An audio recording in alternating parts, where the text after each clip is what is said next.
그날 내 인생이 송두리째 뒤바뀌었어요. 평소처럼 길을 걷던 중 갑작스레 내 시선을 사로잡은 무언가가 있었어요. 이게 대체 뭐지? 작은 옷가게의 진열장에 걸린 흰색 티셔츠 하나가 유난히 눈에 들어왔죠. 티셔츠 위에는 검은색 글자들이 큼직하게 새겨져 있었어요. 처음엔 그저 단순한 디자인으로 보였지만 그 글자들엔 뭔가 특별한 매력이 느껴졌어요. 이 글자들이 뭘 의미하는지는 몰랐지만 마음 깊은 곳에서 어떤 끌림이 느껴졌죠. 안녕하세요.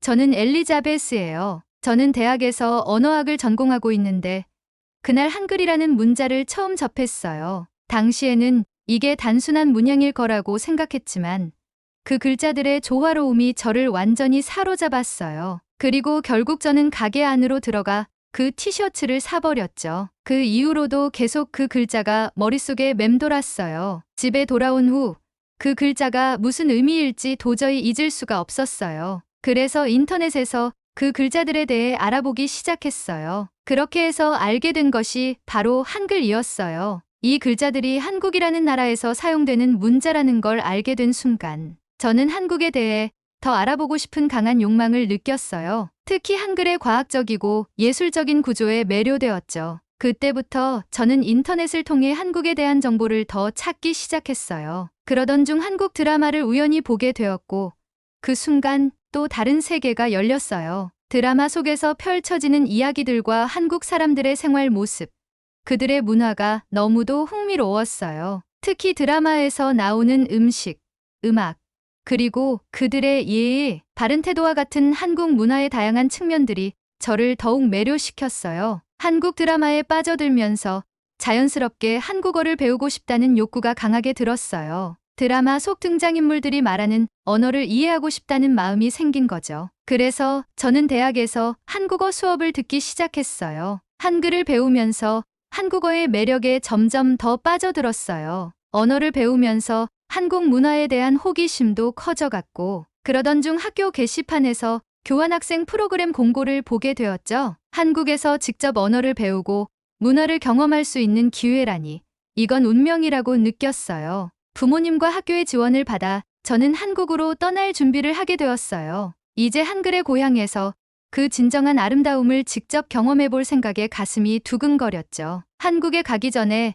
문득 그 티셔츠를 다시 꺼내 들었어요. 티셔츠에 새겨진 글자가 이제는 단순한 디자인이 아니라 저와 한국을 이어주는 중요한 연결고리처럼 느껴졌어요. 그 글자는 바로 사랑이라는 단어였어요. 처음에는 단순히 예쁜 글자로만 보였던 그 단어가 이제는 제가 사랑하게 될 나라와 문화를 상징하는 중요한 의미로 다가왔어요. 이제 저는 그 단어의 의미를 마음에 새기고 한국에서의 새로운 모험을 시작하려 합니다. 과연 한국에서의 생활은 저에게 어떤 경험을 안겨줄까요? 그리고 제가 사랑하게 될 그곳의 진정한 매력은 무엇일까요? 이 여정을 여러분과 함께 나누고 싶어요. 한국에 도착하는 순간부터 제 심장은 미친 듯이 뛰기 시작했어요. 공항의 넓은 유리창 너머로 보이는 서울의 스카이라인이 너무나도 경이로웠죠. 수많은 여행자들 속에서 혼자가 된 저는 한편으론 두려움도 느꼈지만 한글 간판이 도처에 걸려 있는 모습을 보며 이곳이 제가 꿈꾸던 바로 그 장소라는 생각에 가슴이 벅차올랐어요. 드디어 내가 한국에 왔구나라는 생각에 몸이 떨리기까지 했습니다. 제가 공부하게 된 대학 캠퍼스는 마치 드라마에서 본 장면처럼 아름다웠어요. 강의실로 가는 길, 붉게 물든 단풍나무들이 줄지어 있는 모습에 또 한 번 감탄했어요. 한국 드라마를 통해 상상해왔던 모든 것들이 이제 현실이 되어 눈앞에 펼쳐졌죠. 제가 마주한 첫 강의는 한국어 수업이었는데 교수님의 한국어로 된 인사말이 너무도 친근하게 들렸어요. 언어학을 전공하고 있는 저로서는 한글을 공부하는 것 자체가 기쁨이었지만 이제는 그 기쁨이 현실이 되어 제 앞에 펼쳐진 거죠. 강의실 벽에 붙은 포스터들, 책상 위에 놓인 교재들 모든 것이 한글로 쓰여 있었고 그 순간이 마치 꿈처럼 느껴졌어요. 이곳에서의 시간이 나에게 얼마나 소중한 기회가 될지 그 순간부터 알 수 있었어요. 강의가 끝난 후 저는 학교 근처의 한 작은 식당에 들어갔어요. 드라마에서 자주 보던 김치찌개를 주문하면서 처음으로 한국 음식을 직접 맛보게 되었다는 생각에 두근거렸죠. 김치찌개가 끓어오르며 뿜어내는 매콤한 향이 코끝을 자극했어요. 한 입 먹자마자 그 깊은 맛에 눈이 번쩍 뜨였어요. 입 안가득 퍼지는 얼큰한 국물과 부드러운 두부의 조화가 너무도 인상적이었어요. 저는 드라마 속 주인공들이 왜 그렇게 맛있게 먹는지 그제서야 이해할 수 있었죠. 그 순간 한국 음식에 대한 또 다른 사랑이 싹트기 시작했어요. 한국 생활에 점차 익숙해지면서 제 흥분은 더욱 커졌어요. 매일 아침 캠퍼스 안을 거닐며 한글 간판을 읽어보는 것조차 새로운 즐거움이었어요. 주말마다 친구들과 함께 서울의 여러 곳을 탐험하기 시작했어요. 인사동의 전통시장, 경복궁의 웅장한 아름다움, 그리고 한강을 따라 자전거를 타며 바람을 느끼는 순간들 모든 것이 제게는 새로웠고 매 순간이 감동이었어요. 친구들은 저에게 한국의 문화를 하나하나 소개해주며 제가 더 많은 것을 배울 수 있도록 도와줬죠. 그렇게 주말이 되면 친구들과 함께 다양한 활동을 하면서 한국의 일상 속으로 조금씩 스며들기 시작했어요. 그 중에서도 가장 기억에 남는 것은 바로 찜질방에서의 경험이었어요. 어느 주말 친구들은 저를 서울에서 유명한 찜질방으로 데려갔어요. 처음에는 그저 뜨거운 방에서 땀을 빼는 곳이라고만 생각했죠. 하지만 그곳은 그 이상이었어요. 한국 드라마에서 자주 보던 찜질방에서의 그 특별한 경험을 제가 직접 할 수 있다는 사실이 믿기지 않았어요. 찜질방에 들어서자마자 느껴지는 특유의 따뜻한 공기와 한약재 냄새가 감각을 자극했어요. 우리는 우선 목욕탕에서 몸을 깨끗이 씻고 여러 가지 테마방 중에서 가장 유명한 참숯방에 들어갔어요. 처음에는 그 뜨거운 열기에 숨이 턱 막힐 정도로 당황했지만 이내 몸이 그 열기를 받아들이기 시작했어요. 참숯의 은은한 향기와 함께 흘러내리는 땀은 마치 제 몸과 마음속 모든 피로를 씻어내는 듯한 느낌이었어요. 참숯방에서의 시간을 마치고 나와 친구들과 함께 찜질방 바닥에 둘러앉아 계란을 까먹으며 시원한 식혜를 마시던 순간도 너무도 즐거웠어요. 드라마 속에서 보았던 바로 그 장면이 눈앞에서 펼쳐진 거죠. 우리가 함께 나눈 대화와 웃음은 제게 한국 문화에 대한 또 다른 이해와 감동을 안겨주었어요. 그날 찜질방에서의 경험은 제 마음 속 깊은 곳에 새로운 추억으로 새겨졌어요. 그리고 몇 주 후 친구들과 함께 서울의 가장 큰 놀이공원 중 한 곳을 방문했어요. 그곳은 그야말로 환상적인 세계였죠. 거대한 놀이기구들이 하늘 높이 솟아오르고 사람들의 웃음소리가 여기저기서 들려왔어요. 어린아이처럼 신이 난 저는 모든 것을 다 경험하고 싶었어요. 우리가 타기로 결정한 첫 번째 놀이기구는 롤러코스터였어요. 다른 놀이기구들과는 차원이 다른 스릴을 선사할 것 같았죠. 타기 전부터 기차가 철로를 따라 올라가며 내는 철컥거리는 소리가 제 심장을 더욱 두근거리게 했어요. 이걸 정말 탈 수 있을까라는 생각이 들었지만 친구들은 이건 한국의 놀이공원에서 놓치지 말아야 할 경험이야 라며 저를 부추겼어요. 드디어 차례가 되어 롤러코스터에 탑승했어요. 출발하며 서서히 하늘로 올라가는 기차의 움직임에 저는 숨을 고르며 심호흡을 했어요. 그 순간 롤러코스터는 갑자기 하강하며 순식간에 공중에서 뒤집혔어요. 그 짜릿한 스릴이 온몸을 전율하게 만들었죠. 비명을 지르면서도 웃음을 멈출 수가 없었어요. 내리막길을 내려가면서 바람이 제 얼굴을 스쳐갈 때 저는 이 순간이 영원히 기억될 거라는 생각이 들었어요. 놀이공원에서의 하루가 끝나갈 무렵 우리는 기념품 가게에 들렀어요. 그곳에서 저는 운명처럼 다시 한번 그 단어를 마주하게 되었어요. 바로 사랑이라는 단어가 적힌 티셔츠가 눈에 들어왔죠. 한국에 오기 전 그 단어가 적힌 티셔츠를 처음 본 순간부터 시작된 이 여정이 다시 그 단어와 마주하는 순간으로 이어지면서 모든 것이 하나로 연결되는 느낌이 들었어요. 그 단어는 이제 단순한 글자가 아니었어요. 제가 사랑하게 된 이 나라와 그 문화, 그리고 그 속에서의 모든 경험들이 담긴 상징이었죠. 그날 밤 저는 기숙사 침대에 누워 놀이공원에서의 경험과 그 단어를 다시 한번 곱씹어 보았어요. 한국에서의 모든 순간들이 저에게 얼마나 소중한지, 그리고 이 여정이 제 인생에서 얼마나 중요한 부분을 차지하게 될지를 깨달았죠. 사랑이라는 단어는 이제 저에게 한국과 연결된 모든 추억과 감정을 상징하는 단어가 되었습니다. 한국 생활이 점차 익숙해질 무렵, 저는 예상치 못한 도전에 직면하게 되었어요. 한국어 수업이 본격적으로 심화되면서 생각보다 언어의 장벽이 높다는 것을 실감하게 됐죠. 단순히 한글을 읽고 쓰는 것을 넘어 한국어의 미묘한 뉘앙스와 문법을 완전히 이해하는 것은 결코 쉬운 일이 아니었어요. 수업 시간마다 새로운 단어와 복잡한 문법이 쏟아졌고 한국어로 된 강의와 교재를 따라가는 것이 점점 힘들어졌어요. 처음에는 열정만으로 모든 것을 해낼 수 있을 것 같았지만 현실은 그렇지 않았어요. 특히 발표 준비를 하던 어느 날이 기억에 남습니다. 교수님께서 한국어로 프레젠테이션을 준비해오라고 하셨죠. 저는 자료를 준비하면서 느꼈어요. 단순한 문장과 표현을 넘어 복잡한 주제를 한국어로 설명해야 한다는 것이 얼마나 어려운 일인지요. 원어민 친구들은 쉽게 이해하는 내용을 저는 몇 번이고 반복해서 읽고 또 읽어야 했어요. 밤을 새우며 준비했지만 발표 당일 저는 긴장과 불안 속에 겨우겨우 말을 이어갔어요. 중간중간 말이 막히고 단어가 떠오르지 않아서 당황하기도 했죠. 강의실에서 친구들이 저를 바라보는 시선이 부담스럽게 느껴졌어요. 특히 교수님의 표정이 제 발표 중간중간마다 굳어지는 것을 보며 자신감을 잃기 시작했어요. 마치 제가 이곳에서 살아남을 수 없을 것 같은 느낌이 들었죠. 발표가 끝난 후 저는 강의실을 빠져나와 학교 뒤편 작은 정원에서 혼자 시간을 보냈어요. 그곳에서 저는 처음으로 한국에 온 것이 잘한 선택이었는지에 대해 회의감이 들었어요. 내가 정말 이곳에서 성공할 수 있을까?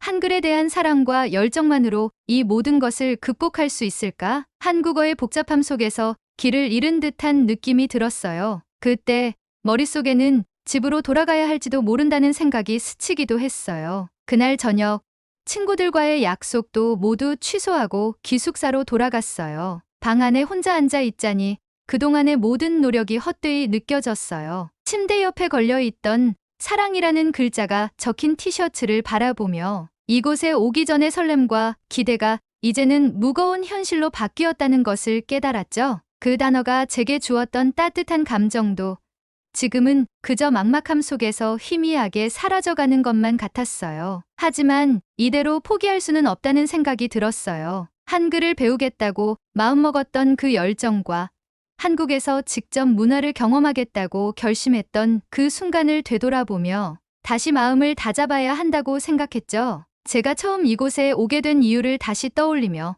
저는 한국어를 포기하지 않기로 결심했어요. 대신 새로운 접근 방식이 필요하다는 것을 깨달았죠. 한국어를 더 자연스럽게 익히기 위해서는 교실에서 배우는 것만으로는 부족하다는 생각이 들었어요. 저는 실생활에서 한국어를 더 많이 사용하고 원어민 친구들과의 대화를 통해 언어를 자연스럽게 익히기로 했어요. 그 다음 날 저는 마음을 가다듬고 친구들에게 도움을 청했어요. 그들은 기꺼이 저를 도와주겠다고 했고 우리는 함께 한국어를 공부하며 대화를 나누는 시간을 더 많이 갖기로 했어요. 그리고 친구들과 함께하는 시간이 점점 늘어가면서 저는 조금씩 한국어에 대한 자신감을 되찾기 시작했어요. 발표를 준비하는 과정에서도 친구들의 도움을 받아 더욱 명확하게 표현할 수 있는 방법을 익혔죠. 교수님께도 솔직하게 다가가 저의 어려움을 털어놓았어요. 교수님은 저를 격려하며 외국어를 배우는 과정에서 누구나 겪는 어려움이라며 조언을 해주셨습니다. 그 조언 덕분에 마음의 부담을 덜 수 있었고 다시 한번 도전해보겠다는 결심을 다질 수 있었죠. 그때부터 저는 매일 한국어로 일기를 쓰기 시작했고 수업이 끝난 후에는 혼자서 문장을 만들어 보며 연습했어요. 조금씩, 아주 조금씩 제 한국어 실력은 나아졌어요. 예전에는 이해하지 못했던 문법도 이제는 조금씩 보이기 시작했고 한국어로 친구들과 나누는 대화도 자연스러워졌어요. 한글을 처음 배울 때의 그 설렘과 감정이 다시 살아나는 듯한 느낌이 들었죠. 그리고 무엇보다 중요한 건 제가 한국에서의 삶을 포기하지 않았다는 사실이었어요. 이곳에서의 경험이 제게 얼마나 중요한 의미를 지니고 있는지를 다시금 깨달은 순간이었죠. 시간이 흐르면서 저는 점점 한국어에 자신감이 생기기 시작했어요. 매일매일의 노력은 결코 헛되지 않았고 이제는 한국어로 대화하는 것이 예전처럼 어렵게 느껴지지 않게 되었죠. 발표를 준비하면서 느꼈던 긴장감도 사라지고 오히려 한국어로 제 생각을 표현하는 일이 즐거워졌어요. 교수님과 친구들이 제 한국어 실력에 대해 칭찬을 아끼지 않았고 그럴 때마다 제게는 더 큰 동기부여가 되었죠. 이제 한국에서의 생활이 제 인생의 일부가 된 것처럼 느껴졌어요. 강의실에서는 한국어로 수업을 듣고 친구들과는 한국어로 대화하며 식당이나 상점에서도 한국어로 주문하고 물건을 사는 것이 자연스러워졌죠. 한국어를 통해 이 나라의 문화와 사람들을 더 깊이 이해하게 되면서 한국이라는 나라에 대한 애정은 더욱 커져만 갔어요. 이제는 서울에서의 일상뿐만 아니라 전국 곳곳을 여행하며 더 많은 한국을 경험하고 싶다는 생각이 들었어요. 한국어 실력이 향상되면서 이제는 혼자서도 자신 있게 여행할 수 있을 것 같았거든요. 저는 친구들에게 한국의 다른 도시들을 추천받고 그곳에서 경험할 수 있는 것들에 대해 이야기하기 시작했어요. 제가 첫 번째로 선택한 여행지는 부산이었어요. 친구들이 추천해준 부산의 아름다운 해변과 신선한 해산물, 그리고 활기 넘치는 전통시장들을 직접 보고 싶었어요. 그런데 서울에서 부산까지 가는 방법을 고민하던 중 친구들이 KTX를 추천해 주었어요. 그들은 KTX가 한국의 고속철도 시스템으로 빠르고 편리하게 전국을 여행할 수 있는 최고의 교통수단이라고 설명해 줬죠. KTX는 정말 놀라운 경험이었어요. 서울역에서 부산행 KTX에 탑승했을 때 넓고 깨끗한 객실과 편안한 좌석에 감탄하지 않을 수 없었죠. 무엇보다도 KTX의 가장 큰 장점은 그 놀라운 속도였어요. 시속 300km에 달하는 속도로 달리는 기차는 서울에서 부산까지의 긴 거리를 단 몇 시간 만에 주파할 수 있었어요. 창밖으로 스쳐 지나가는 한국의 아름다운 풍경을 바라보며 저는 한국의 교통 시스템이 얼마나 발달했는지를 새삼 실감할 수 있었습니다. KTX는 단순히 빠르기만 한 것이 아니었어요. 차 내에서 제공되는 와이파이와 각종 편의시설 덕분에 기차 여행 중에도 편안하게 시간을 보낼 수 있었죠. 특히 조용하고 쾌적한 환경은 장거리 여행을 더욱 즐겁게 만들어 주었어요. 이런 교통 시스템이 있다면 한국에서의 여행이 훨씬 더 즐겁고 편리해질 거라는 확신이 들었어요. 부산에 도착했을 때 저는 다시 한번 한국의 매력에 감탄하게 되었어요. 광활한 해변과 푸른 바다가 제 앞에 펼쳐졌고 자갈치 시장에서는 활기찬 상인들의 목소리와 함께 신선한 해산물들이 저를 반겨주었어요. 한국어로 상인들과 소통하며 그들의 이야기를 듣고 그들의 삶을 이해하는 과정이 정말 뜻깊었죠. 부산에서의 시간은 제게 한국에 대한 새로운 사랑과 존경을 심어주었어요. 부산에서의 첫날 밤, 저는 숙소로 돌아와 창밖으로 보이는 밤바다를 한참 동안 바라보았어요. 바다 위에 반짝이는 불빛들은 마치 한국에서의 이 모든 경험들이 하나하나 모여 제 인생을 밝혀주는 것처럼 느껴졌어요. 처음 한국에 오던 날, 공항에서 느꼈던 그 설렘과 긴장감이 떠올랐어요. 그리고 지금 저는 이 나라의 깊이와 아름다움을 온전히 느끼고 있었죠. 한국어를 처음 배우기 시작했을 때의 그 막연한 두려움과 불안함은 이제 어디에도 없었어요. 대신 그 자리를 채운 것은 이 나라에 대한 깊은 애정과 감사함이었어요. 부산의 시장에서 상인들과 나눈 대화 속에서 저는 그들의 삶과 그들이 지닌 진솔한 이야기를 느낄 수 있었어요. 그들의 목소리와 미소, 그리고 그들이 전해준 따뜻한 말 한마디가 제 가슴 깊숙이 스며들었어요. 한국어를 통해 그들과 소통할 수 있었다는 사실이 저를 너무도 행복하게 만들었어요. 그 순간 이 나라와의 연결이 언어를 넘어서는 무언가 더 깊은 것임을 깨달았죠. 부산에서의 여행이 끝난 후에도 저는 그 감동을 오래도록 간직했어요. 한국의 다른 도시들, 그곳에서 만날 사람들, 그리고 그들의 이야기가 제게 어떤 또 다른 감동을 안겨줄지 기대가 되었어요. 경주에서 만날 고즈넉한 고궁들과 사찰들, 제주도에서 만끽할 자연의 아름다움, 그리고 그 모든 경험 속에서 제가 더욱 성장할 수 있기를 바랐어요. 한국에서의 여행은 단순한 관광 그 이상이었어요. 이곳의 문화와 사람들을 통해 제 마음은 점점 더 넓어지고 깊어졌어요. 제게 한국어는 더 이상 단지 의사소통의 수단이 아닌 이 나라를 사랑하는 방법이 되었죠. 그 사랑은 한국의 도시와 사람들, 음식과 자연, 그 모든 것들에 대한 경외감으로 커져갔어요. 어느 날 서울로 돌아와 한적한 공원을 거닐며 저는 이런 생각을 했어요. 이제 이 나라가 나의 일부가 되었구나. 한국에서의 이 모든 경험들이 저를 더 나은 사람으로 만들어주었다는 사실을 깨달았어요. 그리고 그 속에서 저 자신을 더욱 깊이 이해할 수 있게 되었죠. 한국어로 나의 생각을 표현하고 그 생각이 타인에게 전달되는 순간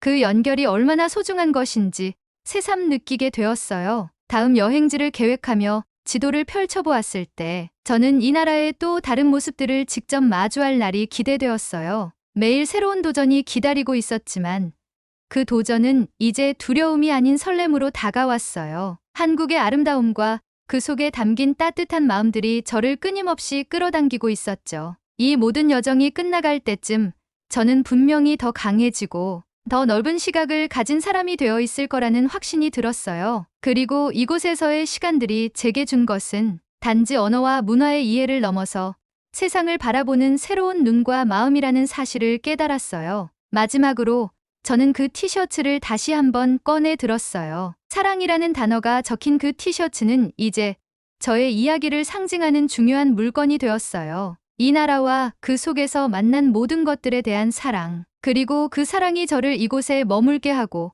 더 많은 것을 탐험하게 하는 힘이라는 걸 알게 되었어요. 앞으로의 여정도 이 사랑을 가슴에 품고 걸어가고 싶었어요. 이제 저는 한국에서의 남은 시간을 더욱 알차게 보내기 위해 전국 곳곳을 여행하며 이 나라의 아름다움을 경험할 준비를 마쳤어요. KTX를 타고 버스를 타고 때로는 걸어서 저는 이 나라의 모든 구석구석을 직접 보고 느낄 계획이에요. 한국에서의 새로운 모험이 저를 기다리고 있고 그 모험이 제 인생을 더욱 풍요롭게 만들어줄 것이라는 믿음이 있어요. 이렇게 엘리자베스의 한국에서의 여정은 끝나지 않았습니다. 이 나라에 대한 사랑이 더 커지고 그녀의 이야기는 계속될 것입니다. 앞으로도 더 많은 도전을 맞이하며 한국에서의 모든 순간을 소중히 여기고 또 다른 이야기들을 써내려갈 것입니다. 오늘의 사연을 끝까지 시청해주셔서 감사합니다. 구독과 좋아요를 눌러주시면 영상 제작에 큰 도움이 됩니다. 고맙습니다.